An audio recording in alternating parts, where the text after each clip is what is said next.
Hey everyone, Noodle here. Based on your video requests, today I will walk you through step by step how to find, claim, and decorate a pre-existing structure in the game and turn it into a beautiful, functional, and fully immersive camp. This is what we're going to make, and this is what we have to work with. Let's get to it. There are quite a few places on the map where the game allows you to place your camp module in such a way that you get to claim an actual house that's there as part of the wasteland landscape. These places are not marked in any way, so finding them can be tricky. Since you guys got really excited about this topic after my last fixer-upper video, it looks like I'll be showing you more of my secret spots in the weeks to come. Today, we'll claim this gorgeous hidden property on a riverbank. All you have to do is travel to Camden Park. When you're facing the park, just turn around and run straight up the road until you see this adorable little house. That's the spot. When you're out in the wild on your own and you see a house like this, you can always check if you can build in it by selecting your camp module and seeing if it turns cyan. You don't have to place it, just hover and see if it turns the right color. In most places, it will be red. But if you see this, you're golden. Before you grow roots though, I suggest doing a full walkthrough of the property. Make sure this is actually a place you would like to have a camp. Consider location, local enemies, enemies that spawn inside the house. That's a nuisance. And any kind of additional benefits, like a water source, a settler NPC, or a resource deposit. Here we don't have an NPC, which I actually really like. I find the local settlers to be quite annoying after some time. I really love the river though, and how remote the place is. Scanning the house itself, I see that it's only one story and no accessible attic. That will make it much easier to decorate. Second stories often lack floors altogether, and attics are sometimes glitched or just unusable. I see that while the house is trashed and damaged, there's still much opportunity here to decorate. Some places have piles upon piles of furniture that you can't actually move around. This place looks very friendly. But the selling point for me was this dapper cockroach with his hat and cane. He's just so cool. He will always be there. This is an awesome little curiosity that no one else will have in their camp. I'll take it.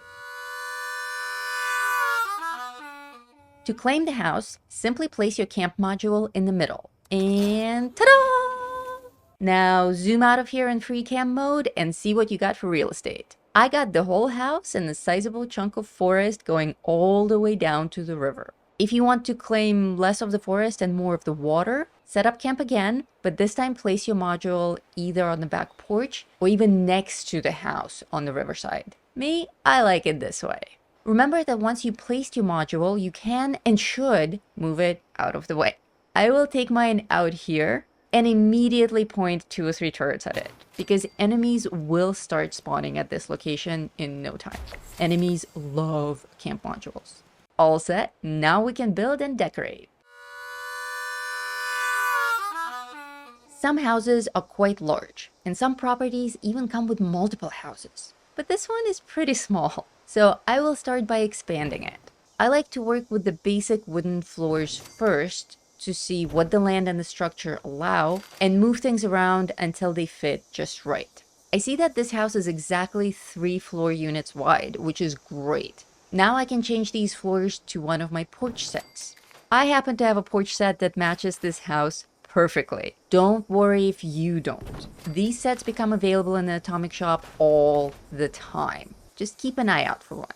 Also, if it happens to be mismatched, that's fine too. For instance, there's a creepy Halloween one. That might work. There's also a red and white Helvetia set. If you do something like that though, make sure to add some red and white decorations to the rest of the house so that you have some continuity. Aesthetics aside, porch add-ons are extremely practical. Once we start decorating the interior, you'll see that there isn't really a lot of room for placing objects there. And some houses don't even let you place objects on the floor at all, which will leave you with having to move all of your useful stuff, like workbenches and cooking stations, to the outside. To avoid cluttered or disorganized backyards, and to avoid things hovering and floating, we can place all the resources and appliances on this level and friendly porch. In fact, you can go crazy and add on a whole new room here if you want. The next thing I like to do is run power to the house. But generators are ugly, loud, and not immersive at all. So I like to hide them. Let's continue building out this porch structure and turn it into a sort of a tool shed add-on for the generator. I will continue working with the porch set, but this house is very friendly for adding on regular floors and walls. So you may choose to build an actual room here, maybe with a nice slanted roof or maybe even a window. Get creative. For my generator, I like to use this fusion core one because it's the quietest one that I have. It offers a lot of power and is pretty easy to hide in the shed. You don't actually need to feed it fusion cores, so don't worry about that. It just works. I will then connect it to the house with just 1 or 2 power connectors. And now it's time to hide the damn thing. When working with a porch set, you can't add actual walls. Consider that in your building project. Yes, I know. There are a million tricky glitches where you can merge pretty much anything with anything using catwalks and whatnot.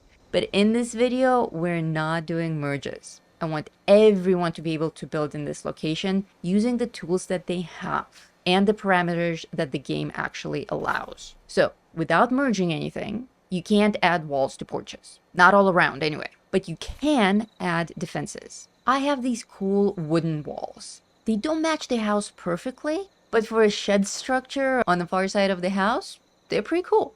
You can see that it's quite easy to place one of these too. Just move it around until it's close enough to where you want it, place it, and then adjust. I like that they actually sink into the porch pillars on the side. That's pretty nice. This is my complete porch and generator add-on. This last panel where the cable comes out of the generator was a bit tricky to place, but I was finally able to do it and cover it up nicely. Later, we will hide this whole area even better.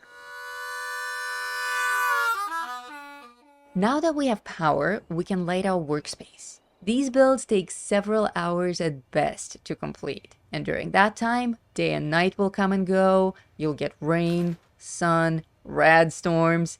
It will get pretty dark. So let's put up some lights so we can see what we're doing.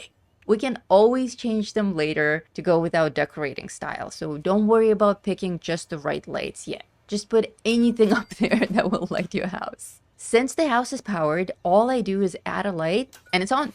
Some lights may need you to jump out of building mode and actually activate them, but most of them just work when you place them.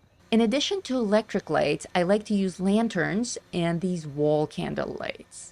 They require no electricity and act as very warm and cozy practicals in any space. As I'm putting up more lights here, I want to give a quick shout out to all of our channel members and to our patrons. Thank you guys so much for your support. Also, much love to all of you who leave me super chats and super thanks on these videos. I really appreciate it. And I always make sure to go out and buy something sugary and sweet with your donations. So thanks again for the treats. And finally, to all of you actually watching live right now, thanks for joining. Don't be shy. If you're just watching, jump into the chat and say hello.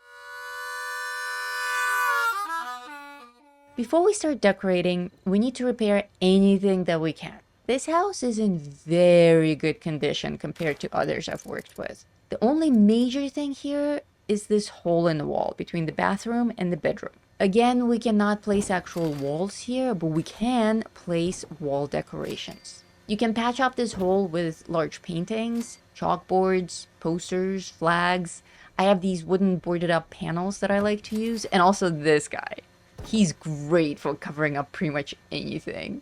Finally, this string poster worked very well with everything. It's a bit tricky patching up these holes, but just try to do your best to stick things to it and see what works and what you can move around and layer. On the other side, I ended up using this large scoreboard. Do you guys even know what this is? All of you new kids out there? This is what a scoreboard used to look like.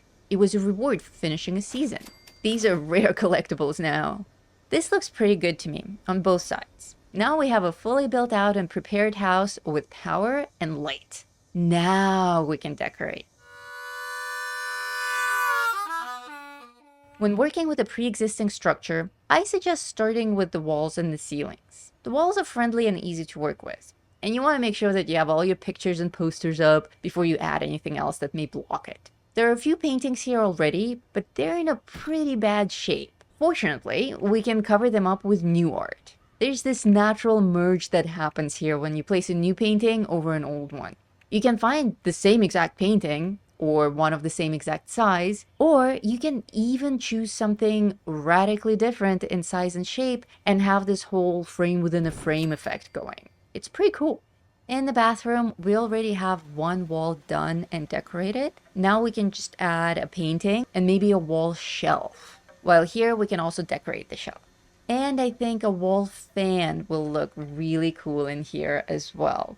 We already have some moving ceiling fans around the house, so this will continue the theme. All ceilings here are 100% friendly. You can hang absolutely anything that actually hangs. That gives us lots of options for different fun things like these pigs for the kitchen area, and maybe some hanging pots and pans. I'm glad I was able to add so many fitting decorations to the walls and ceilings, because this particular house is not friendly on floor placement at all. Some structures are.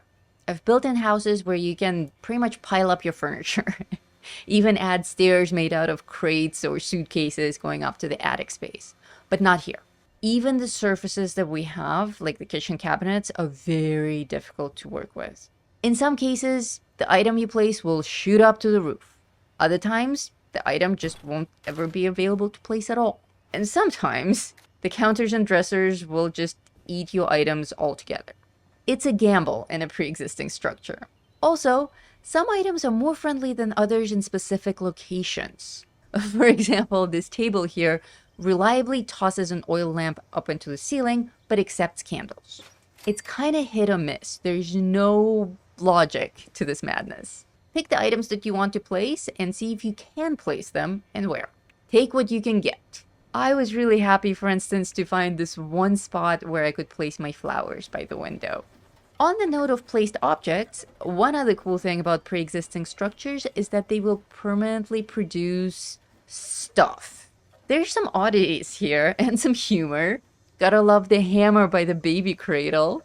But there are also a lot of useful things, like a fuel tank, cigarettes, boiled water, mac and cheese, whiskey. Sometimes there will be an ammo box or a cap stash. It's pretty cool. Just free stuff every time you log in. Ooh, there's a rad storm coming. Let's quickly place some oil lamps out here and see how that looks. I love a good old-fashioned rad storm to help me test my lighting choices. Doesn't that look just amazing? Oil lamps. They are the ideal outdoor lighting. They're standalone, don't need electricity, and produce warm, cozy light. These go with pretty much any building style too. Now we can decorate the porch. And this is the easiest part. This is why we built the porch to begin with. Place anything that you actually use and need here. I always put out a cooking station, for instance. I was also happy to find that I have an exact chair to match the one that actually came with the house. If you have workbenches that look more rustic and homey than mechanical and industrial, go with those. I like this Tinker's Bench variation a lot, and this allows me to put up my radstag and deer heads too. Butterflies will look cool here. Some extra lanterns, whatever works for you. Make it personal and functional. When putting objects on the green porch, that's what we inherited with the house. You may run into some trouble.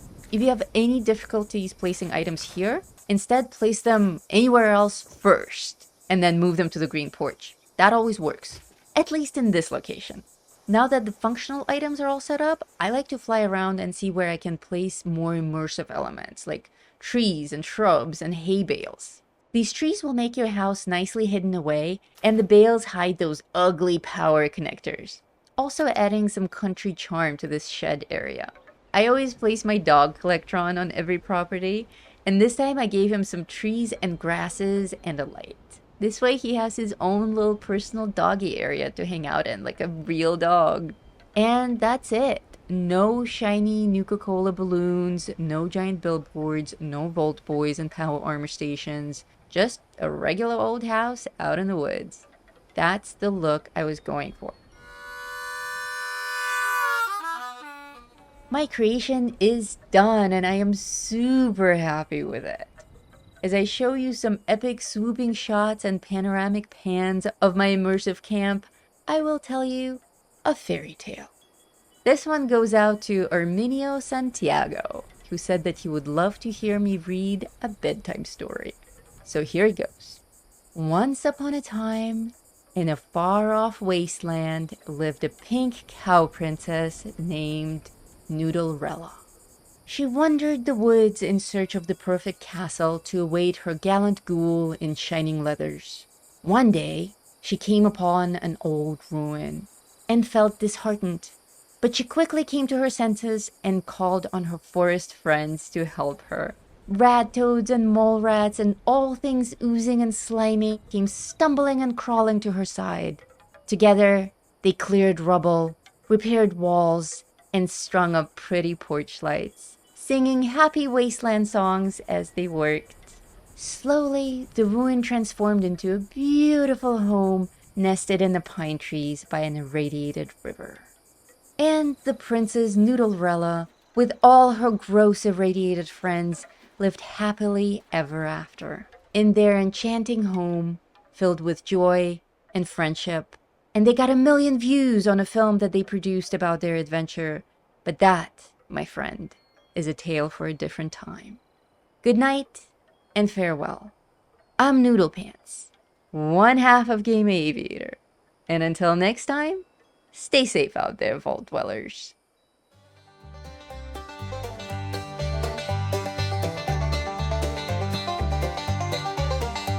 In the heart of West Virginia, where the shadows creep and sway, lies a land of rusted dreams, where the brave dare not stray. Appalachia, oh, it's a treacherous ride, with dangers untold and nowhere to hide.